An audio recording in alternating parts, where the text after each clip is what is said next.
नमस्कार, मी श्रुती राहुल TV9 मराठीच्या bulletin मध्ये आपलं स्वागत करते। बुलेटिनची सुरुवात करणार आहोत एका महत्त्वाच्या राजकीय बातमीने।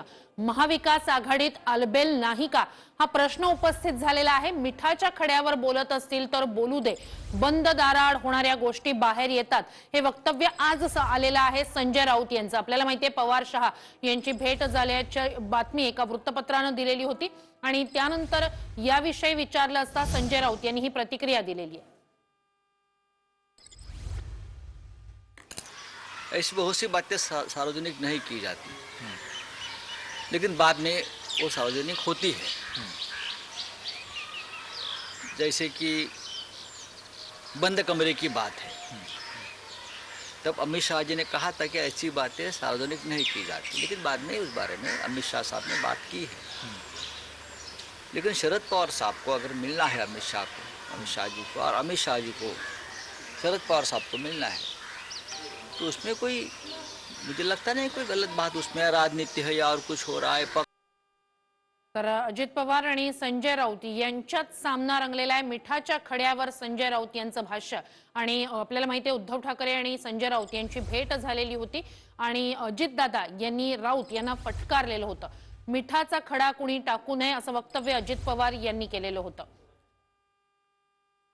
पवार साहेबांनी कुणाला मंत्री करावं, कुणाला कोणतं खातं द्यावं, कुणाला राज्यमंत्री करावं, कुणाला कोणतं खातं द्यावं, हे राष्ट्रवादीमध्ये आमचे सर्वोच्च नेते पवार साहेबच ठरवत असतात। त्याच्यामुळे इतरांनी त्याबद्दल अशा प्रकारचं वक्तव्य करणं, विशेषतः इतर त्रयस्थानी ते केलं तर गोष्ट वेगळी, पण महाविकास आघाडीतल्या तिन्ही पक्ष आणि तिन्ही पक्षाच्या संबंधित असणाऱ्या मान्यवरांनी एकमेकाला कुठेतरी अशा प्रकारचं वक्तव्य करून अडचणीमध्ये आणण्याचा प्रयत्न करू नये। त्यांनाही माहिती आहे ज्यांनी अशा प्रकारचं वक्तव्य केलंय। एकंदरीत वातावरणामध्ये महाविकास आघाडी सरकार कामकाज करतंय, हे कामकाज पाहत असताना कुठेतरी त्याच्यामध्ये मिठाचा खडा टाकण्याचा प्रयत्न कोणी करू नये। उसके ऊपर बहुत लोगों ने सवाल जवाब भी किए हैं। अब मामला कल खत्म हो गया होगा। अजितदादांनी टीका केली आहे याच्यावर, महाविकास आघाडीमध्ये मिठाचा खडा टाकू नये। अजित पवारच बोलले आहेत ना, बोलू द्या की अजित पवार बोलू द्या, त्यात काय। आणि आपण माहितोय वक्तव्य समोर येत आहेत, याच सगळ्या संदर्भात आपण बोलणार आहोत। राजकीय विश्लेषक संजय आवटे सर आपल्यासोबत फोन लाईन वरून जोडले गेलेले आहेत। आवटे सर, अजित पवार यांचं वक्तव्य मिठाच्या खड्याचं, त्यानंतर बंद दाराआडच्या संदर्भातलं संजय राऊत यांचं वक्तव्य, कसं बघायचं या सगळ्या वक्तव्यांकडे? साधी गोष्ट आहे, मुळामध्ये अमित शहा, प्रफुल्ल पटेल आणि शरद पवार यांची बंद दाराच्या आड चर्चा झाली किंवा नाही याच्याविषयी आता बरंच कवित्व त्याचं आणखी सुरू आहे। चर्चा झाली असेल नसेल, झाली आहे असं सूचक वक्तव्य अमित शहांचं आहे। संजय राऊत आता जे म्हणतात त्याच्यामध्ये सुद्धा की अशा प्रकारची भेटी होत असतात असंच म्हणणं आहे। जितेंद्र आव्हाड यांची जी प्रतिक्रिया आहे ती पण अशी आहे की शरद पवार यांचे सर्व पक्षीय मित्र आहेत आणि हे राजकारण लोकांना कळणार नाही आणि सर्व पक्षांमध्ये मित्र असतात, काही गैर नाही वगैरे वगैरे। तर त्यामुळे एनसीपीने मात्र, राष्ट्रवादी काँग्रेसने मात्र जाहीरपणे हे काही स्वीकारलेलं नाहीये किंवा अशी बैठक झाली असं काही म्हटलेलं नाहीये। मुद्दा असा आहे की बैठक झाली तर बैठक झाली नाही हा वेगळा भाग आहे, पण एक नक्कीच आहे की मगाशी अजित पवार म्हणाले त्याप्रमाणे मुळातच महाविकास आघाडी मध्ये जे काही अस्वस्थता आहे तर ती अस्वस्थता वाढावी असा प्रयत्न निश्चितपणे भाजपचा, विरोधी पक्षांचा असणे अगदी स्वाभाविक आहे। आणि या तिन्ही पक्षांमध्ये असणारी अस्थिरता, अस्वस्थता लपून राहिलेली नाहीये। आपण जर बघितलं तर मुळामध्ये शरद पवारांनी युपीएचे अध्यक्ष व्हावं असं संजय राऊतांनी म्हटलं, त्यानंतर नाना पटोलेंनी त्याला त्या प्रकारे उत्तर दिलं। हे सगळं जर बघितलं तर काँग्रेस, राष्ट्रवादी काँग्रेस, शिवसेना हा एक मुद्दा आहे। आपण आता बघितलं की बाजे प्रकरणामध्ये काँग्रेस पूर्णपणे अलिप्त आहे आणि याच्यामध्ये एकूणच शिवसेनेची कोंडी होईल असं दिसतं आहे।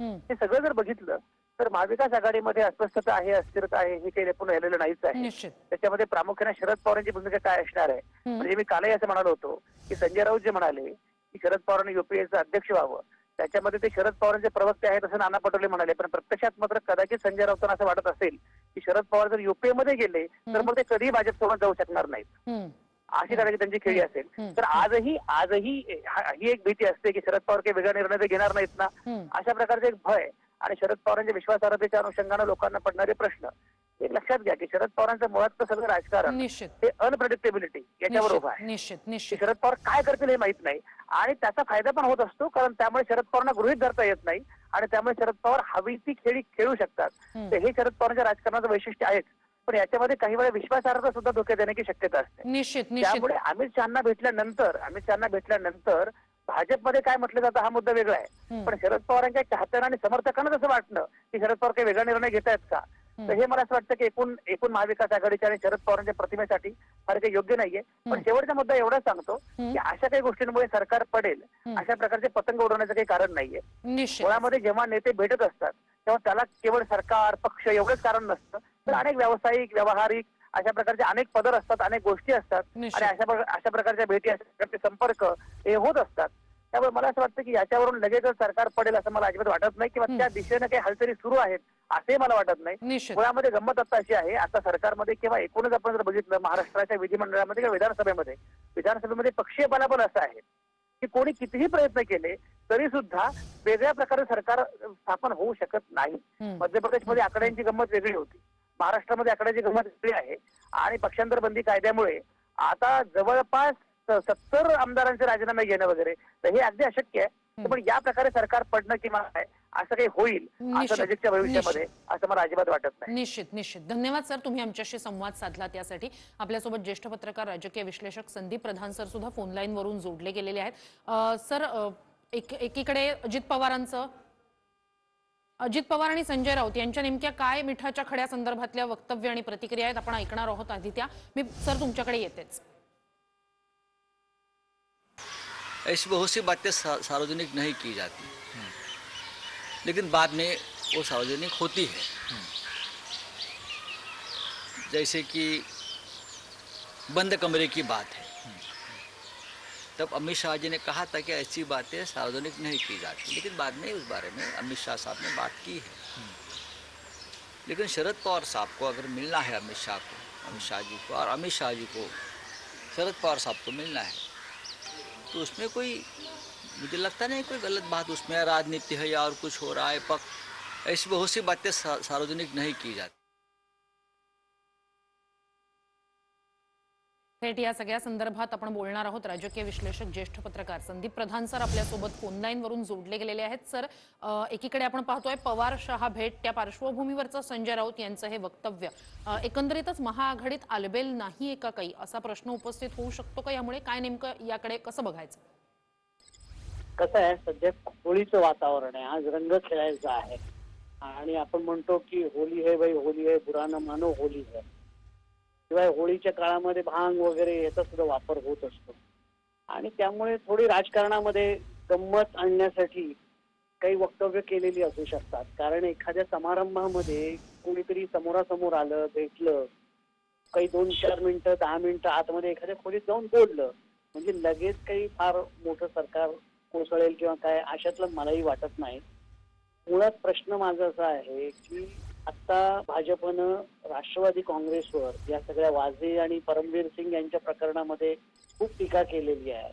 100 कोटींचे काय पैसे घेतले, 100 कोटी रुपये अशा पद्धतीचे आरोप जे आहेत त्याच्यावरती खूप घेरण्याचा प्रयत्न केलेला आहे. आणि आता जर समजा खरोखरच अगदी आपण असं म्हणूया पश्चिम बंगालच्या निवडणुकीनंतर लगेच जर समजा राष्ट्रवादी काँग्रेस बरोबर सरकार स्थापन करायचा प्रयत्न भाजपने केला तर भाजपच्या या आरोपांबद्दल या टीकेबद्दल सर्वसामान्य जनतेच्या मनात काय मत होईल किंवा आज जे भाजपच्या वरती देवेंद्र फडणवीस यांच्यावर मोदींवर प्रेम करणारे जे असंख्य लक्षावधी लोक आहेत त्यांच्या मनात काय त्याची प्रतिमा निर्माण होईल याचा सुद्धा भाजपला विचार करावाच लागेल. कारण एक भूमिका घेऊन तुम्ही इतक्या आवेशपूर्ण ह्याच्यामध्ये एका पक्षाला घेरण्याचा प्रयत्न करताय आणि त्याच पक्षाबरोबर लागलीच तुम्ही सत्तेमध्ये जाणार, तर हे नैतिकतेला ठीक आहे. नाही, राजकारणामध्ये काही नैतिकतेचं काही महत्व फार नाही उरलेलं आहे, पण तरी सुद्धा एक पब्लिक परसेप्शन काय होईल, कारण आपल्याला माहिती आहे आपल्याकडे पब्लिक परसेप्शन वरती निवडणुका लढवल्या जातात.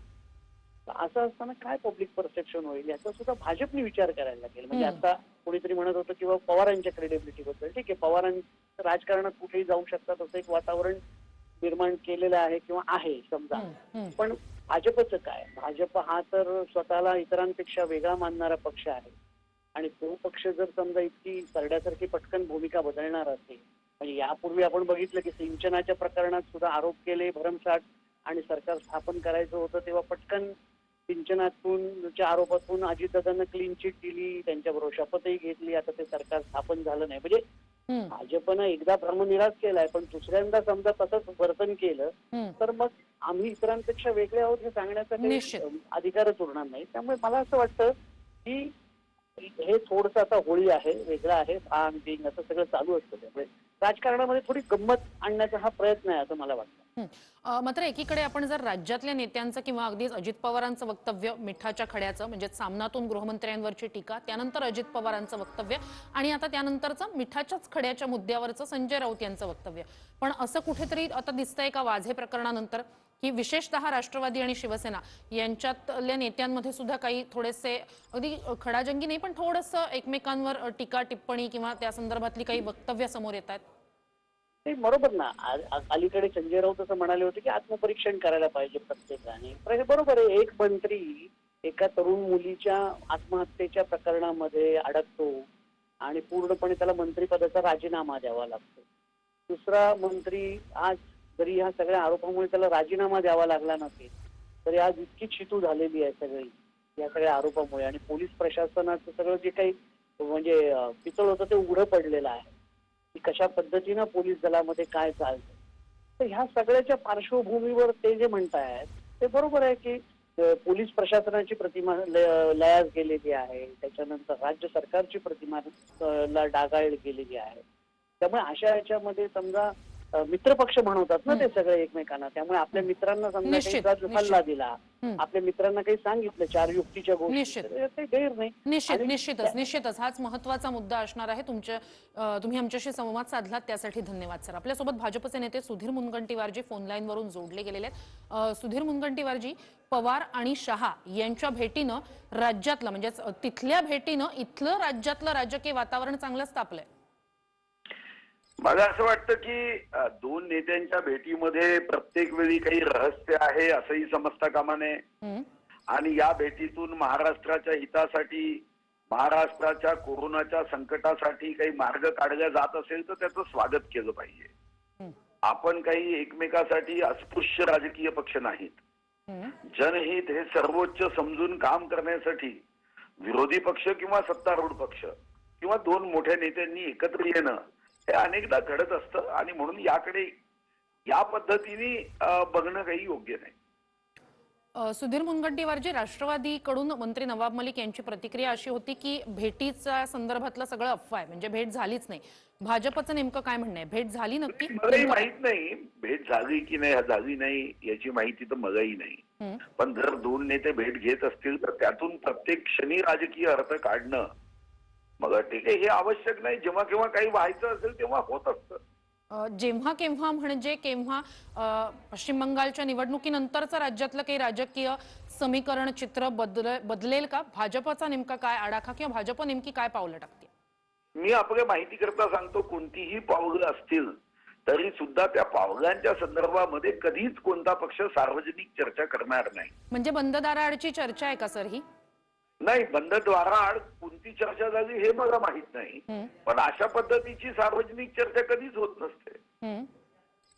पण मला व्यक्तिगत रीतीने वाटतं की आता या ठिकाणी जर भेट झालीच असेल तर ती काही सरकार आणि सत्ता स्थापना यापेक्षाही ज्या पद्धतीने महाराष्ट्रामध्ये प्रश्न आहे, मुख्यमंत्री महोदय पूर्णपणे कोरोनाचं संकट, आज जगामध्ये आपण 4थ्या क्रमांकावर आलोय. जगामध्ये 4थ्या क्रमांकावर महाराष्ट्र असणं हे तर आपल्या सर्वांसाठी चिंताजनक आहे. कारण साधारणतः एक दिवस जेव्हा महाराष्ट्र लॉकडाऊन होतो तेव्हा आपल्या जीएसडीपीचं 8,500 कोटीचं नुकसान होतं. आपण या राज्यामध्ये कोरोनाच्या संकटात 1 रुपया नव्हे 1 नवीन पैशाची जनतेला मदत व्हावी यासाठी पॅकेज दिलं नाही. अर्थचक्र उलट फिरत होतं, पण या राज्याच्या मुख्यमंत्री महोदयांना कधी असं वाटलं नाही की आपण हे अर्थचक्र जे आहे ते वेगाने फिरवण्यासाठी जे बाराबलुतेदार आहे, शेतकरी आहे, कष्टकरी आहे, माझे अनुसूचित जाती, अनुसूचित जमाती, दिव्यांग, निराधार, विधवा, परित्यक्त्या, घटस्फोटिता यांना मदत करावी असं दूरपर्यंत न वाटणं ही काही राज्यामधली योग्य परिस्थिती आहे असं आपल्याला म्हणता येणार नाही. आणि जगामध्ये 4थ्या क्रमांकावर आपण विकासामध्ये प्रगतीमध्ये पहिल्या क्रमांकावर येण्यासाठी धडपड करतो, पण यांची ही जी काही नकारात्मक धडपड आहे आणि तुम्ही वर्षभरामधल्या वर्तमानपत्र जरा काढून बघा, यांना फक्त आणि फक्त खुर्ची टिकवणं, भारतीय जनता पार्टीला शिव्या देणं, महाराष्ट्र विरोधी कुणी काही घटना झाली की याबद्दल कुणी भाष्य केलं ते महाराष्ट्र विरोधी आहे, स्वतःला महाराष्ट्रापेक्षा मोठं समजणं हे तर वाईट आहे. सुधीर मुनगंटीवारजी, मात्र प्रवीण दरेकरांचं वक्तव्य म्हणजे ते असं म्हणतायत की शहांनी जे सुचवायचंय ते सुचवलंय, म्हणजे नेमकं काय असू शकतं? नाही, मला दरेकर साहेब काय म्हणाले मला माहित नाही, पण मला इतकं माहिती आहे की जेव्हा केव्हा जनविरोधी सरकार अशा पद्धतीने निर्णय करतं, ज्यांना महाराष्ट्राच्या जनतेपेक्षा खुर्ची प्यारी आहे, हे आपल्या देशाच्या राजकारणाला मान्य नाही. जेव्हा तुम्ही अतिरेक करता तेव्हा तुमची खुर्ची सुद्धा तुम्हाला टाटा बाय बाय करत असते.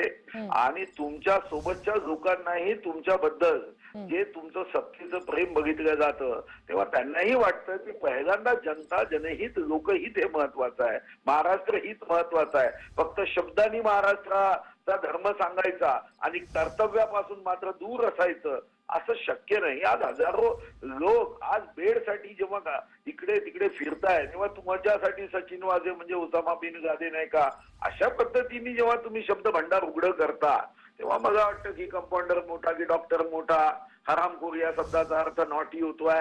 हे जे शब्द भंडार आहे हे काही महाराष्ट्राचं जनरल नॉलेज वाढवण्यासाठी नसून महाराष्ट्राचा निश्चितपणे प्रगतीच्या मार्गामध्ये स्पीड ब्रेकरचं काम होतं. सुधीर मुनगंटीवारजी, पवार शहा भेटी संदर्भात जेव्हा विचारलं गेलं तेव्हा संजय राऊत असं म्हणाले की बंद दाराआडच्या गोष्टी बाहेर येतातच की. नाही, बंद दाराआडच्या गोष्टी बाहेर येतात म्हणणंच मागच्या वेळी यांची बैमानी लपवण्यासाठी अमित शहांसोबत आमची बंदद्वार चर्चा झाली अशी एक दंतकथा, अफवा आणि खोटारडी गोष्ट लोकांपर्यंत पोहोचवण्याचा प्रयत्न केला. खरं तर मला आधी आश्चर्य आहे की बंद दाराच्या आड जर चर्चा झाली तर त्यानंतरच्या प्रत्येक सभेत देशाचे पंतप्रधान नरेंद्र मोदीजी त्या सभेत जेव्हा म्हणाले की देवेंद्रजी मुख्यमंत्री होंगे तेव्हा मग का नाही बोलले, तेव्हा आपल्या ओठाला काय झालं होतं, अमित भाई याबद्दल स्पष्ट बोलले तेव्हा काय नाही बोललात, तुम्ही का नाही सांगितलं तेव्हाच पत्रकारांना की बंदद्वार आमची चर्चा झाली होती तेव्हा. निश्चितच सर.